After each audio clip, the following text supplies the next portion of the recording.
बिस्मिल्लाहिर्रहमानिर्रहीम। अस्सलाम वालेकुम। उम्मीद है मेरे वीर भरा यूट्यूब फैमिली तमाम दोस्त बाब खैरोफियत नाल होणगे। मैं तुहाडा अपना वीर मोहम्मद सलमान, तुसी मेरा चैनल वेख रहे जे सलमान गाँव का ब्लॉग।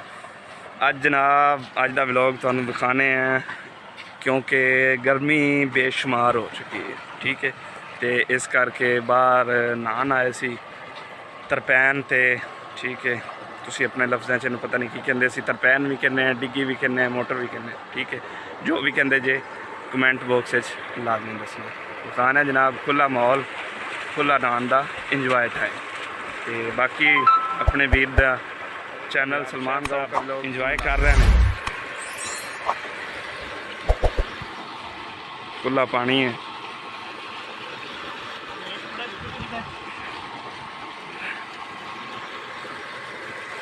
चेक करो नाल साइडा ते खूबसूरत माहौल, मरचा मुरचा लगिया हुई ने। उन्हें भी तुहानू इंशाल्लाह नैक्सट वीडियो उनकी भी दिखावांगा। नाल सब्ज़ा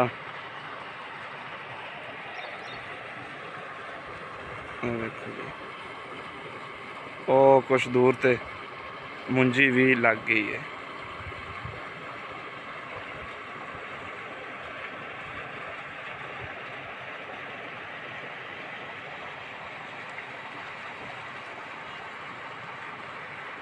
साइडा का जनाब माहौल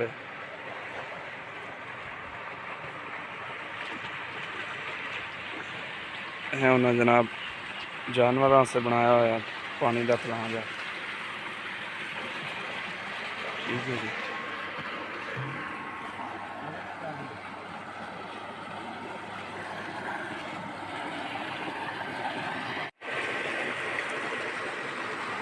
देखो जी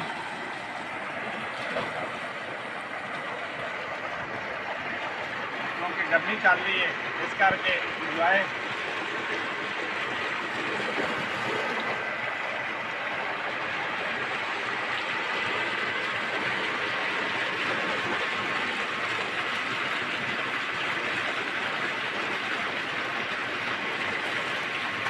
बहुत मज़ा आ रहा है यकीन मानना।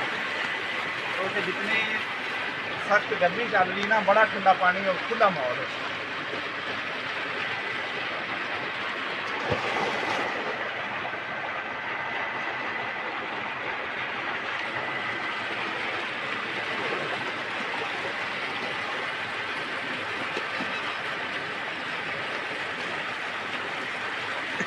सारा सारा पानी सारा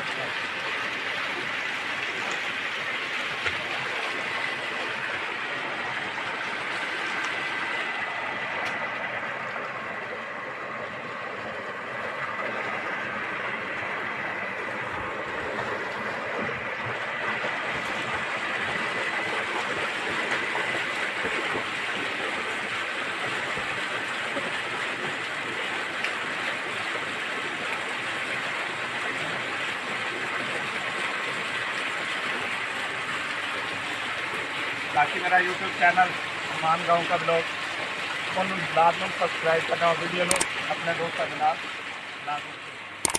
शायद साहब, क्योंकि दोस्तों को पता है कि फार्म ते आए हुए हैं, ठीक है। ये फार्म है पाकिस्तान का मशहूर शहर है उजरा शाम की, ठीक है जी। ज़िला उजरा, तहसील उजरा, ज़िला उकाड़ा पाकिस्तान के मशहूर शहर ने। उन्हें जोड़ा सैड तक छोटा जहा गाँव उत्थे फार्म है, उत्थे काम से आए हैं। अब काफ़ी गर्मी होने की वजह नाल दोस्त कहता, यानी कि शायद साहब कहते चलो ना आई। यकीन मनो बहुत मज़ा आ रहा है। ठंडा पानी, उस तो बाद खुला पानी नहान दा।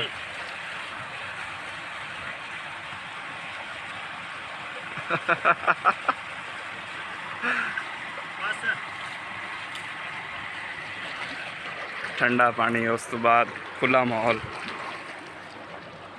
है जनाब। साइडा का खूबसूरत माहौल है।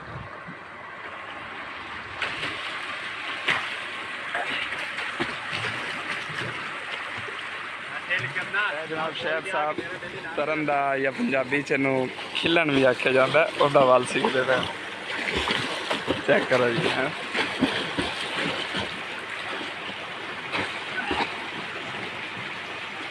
ਕਿਉਂ ਥੱਲੇ ਥੱਲੇ ਉਹ ਹੈਗੀ ਸਲਿੱਪ ਜੀ ਬੜੀ ਤੇ ਇਸ ਕਰਕੇ ਪੈਰ ਜਿਹੜੇ ਨੇ ਸਲਿੱਪ ਹੀ ਬੜੇ ਹੁੰਦੇ ਨੇ।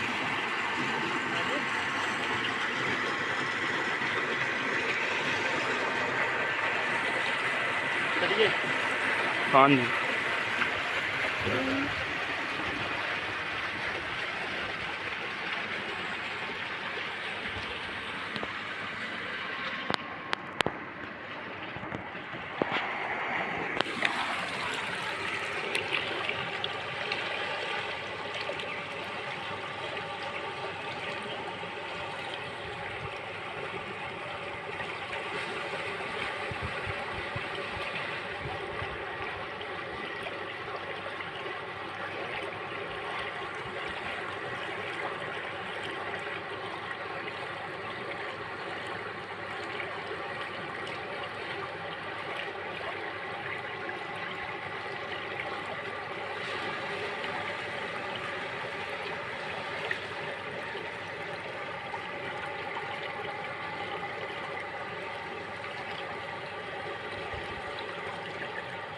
उम्मीद है अज का व्लॉग तुहानू पसंद आया होगा।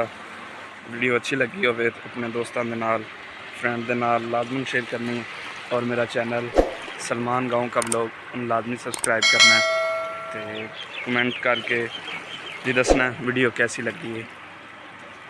बाकी मिलते हैं किसी और वीडियो के अंदर, उस वास्ते दो इजाज़त। अल्लाह हाफिज़, अल्लाह निगहबान, अस्सलाम।